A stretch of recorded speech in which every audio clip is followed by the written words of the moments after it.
Spain's Jewish community was the world's largest and most influential during the Middle Ages. But Iberian Peninsula Jews were persecuted for their faith by both the secular monarchs and the Catholic Church, leaving them three options: convert to Catholicism, flee the country, or practice Jewish traditions secretly. These are the Bnei Anusim.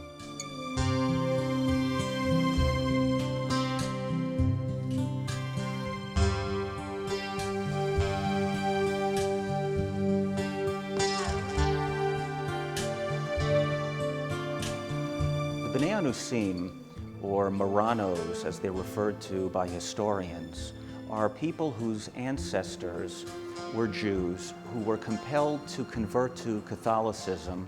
There was terrible persecution which they endured, which culminated in 1492 with the expulsion of Spain's Jews. Many left, but many others remained behind. Tens of thousands, if not hundreds of thousands of Jews were forced to embrace Catholicism against their will.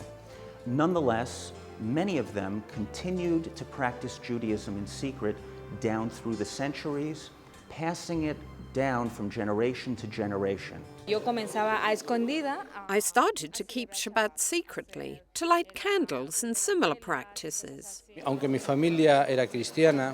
Although my family was Christian, they were not really practicing Christians. What I mean is that on Friday evenings they lit candles, though they didn't know why. And then, about 8 years ago, we returned to the Jewish way of life. As the Inquisition began to pursue the hidden Jews, or the secret Jews, the Anusim felt increasingly threatened in Spain and Portugal, and they began to look for safer shores, whether across the ocean in South America or in other Spanish and Portuguese colonies as well, because they wanted to get as far away as possible from the center of the Inquisition, which was in Europe.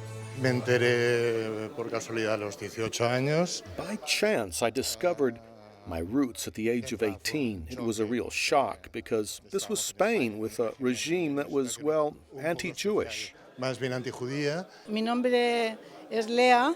Ya me lo cambié. My name is Leah. I changed it officially. I was born with a name from here, from Spain, but I changed it when I realized that my true identity was not the one I was living with. In Spain and Portugal alone, there are tens of thousands, if not hundreds of thousands, of Anusim. In South America, the numbers are said to be even greater, with some experts suggesting that in Brazil alone, there may be several million Anusim. Johanna is Ecuadorian. Her father is of Jewish descent but was raised a Christian. Now in Barcelona, Johanna is undergoing an Orthodox return and conversion, the Giur. We, the Anusim, are in a cycle, but we have not yet reached the Promised Land. That Promised Land comes at the end of the Giur, as we learn to live out the identity that God has given to His people. At age 16, I started searching. I separated myself from Catholicism and started looking for my real connection, where I could really be myself.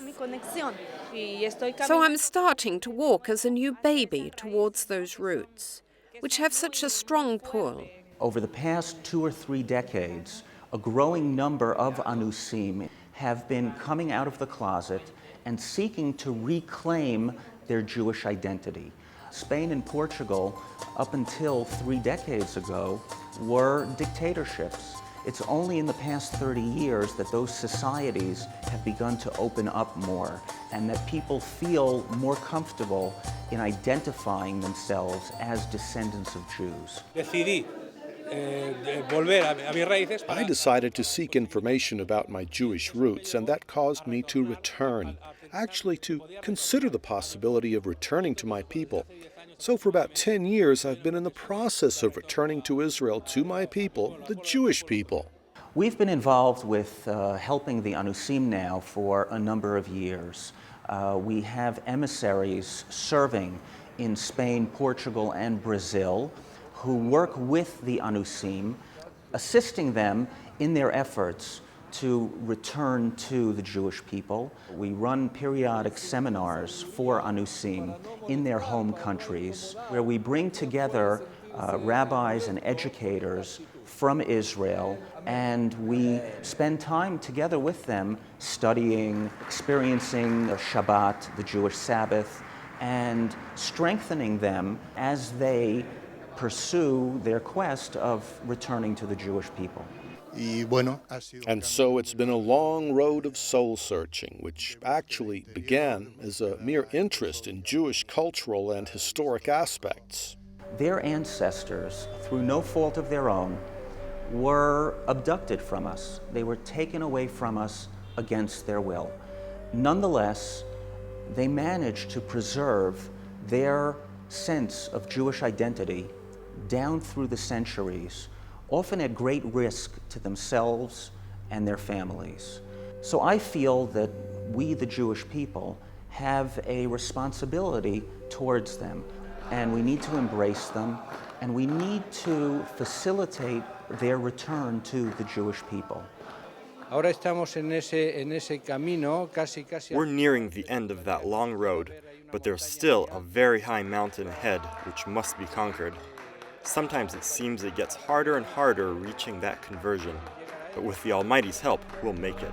With the support of Shavei Israel, the Bnei Anusim are returning not only to their Jewish roots, but following the conversion process, they are returning to the land of their forefathers, the land of Israel, where they are integrating. Purim, Hanukkah y todos los ayunos. Todos estos casos suben 3 personas a la Torah. Here in Jerusalem, Shavei Israel runs Machon Miriam, which is a Spanish and Portuguese language conversion and return institute. Each year, approximately 200 students from Spain, Portugal, and South America come here to study with us for the purposes of formally returning to the Jewish people. We offer a lot of Jewish history in these classes, some Jewish philosophy, and a lot of halachic law, so that they can know how to deal sensibly with various situations. For example, many in their extended families are not Jewish, while other family members are Jewish. This yields a complicated situation, one that they have to know how to deal with sensibly. We are actively working with the rabbinate to try and create some kind of mechanism of return that will enable more Anusim to come home. My family is very happy with this because I was the first one to chorus to assume that I am a Jewish, and I want to be recognized by Israel that I am a Jewish. All these we consider Anusim, and many of them in recent years are requesting to come under the wings of the Divine Presence, the Shekhinah, and join the people of Israel. Of course, there is no better place for a Jewish person than in Israel, because a Jew must live as a Jew, and one must live among one's own.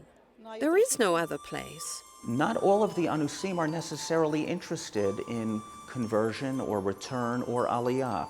Many of them simply have an intellectual or an emotional curiosity about their Jewish roots. And I feel it is our responsibility to help them to reconnect with their heritage in the way that they feel most comfortable doing so. Obviously, there will be some or many who will want to undergo a spiritual process of return and who will seek to make aliyah. Yosef and Batia are Bnei Anusim from Valencia, Spain. They came to Israel as tourists and are undergoing an Orthodox conversion. That means 350 class hours sponsored by Shavei Israel and establishing new relations. At the end of the 9-month process, they will be welcomed as Jews officially and able to make aliyah, immigration to Israel. In Spain, we experienced a total separation from our Jewish roots. Many were confused by Catholicism, a religion that was imposed on us. So, the reason we came to Israel is to reconnect with those roots. In the Orthodox Jewish home, women are the ones who maintain kashrut, the Torah and Talmudic culinary laws. Nuestra casa, hemos dejado todo por venir y We hacer left our homes and everything in Spain to be part of this nation because our souls belong to this people. So when we make that decision, then kashrut is delicious to us. After all, we've desired for years to live as Jews. And in Spain, we could not do that successfully. We are seeing the beginning of the return after 500 years of the Bnei Anusim to the Jewish people and to the state of Israel.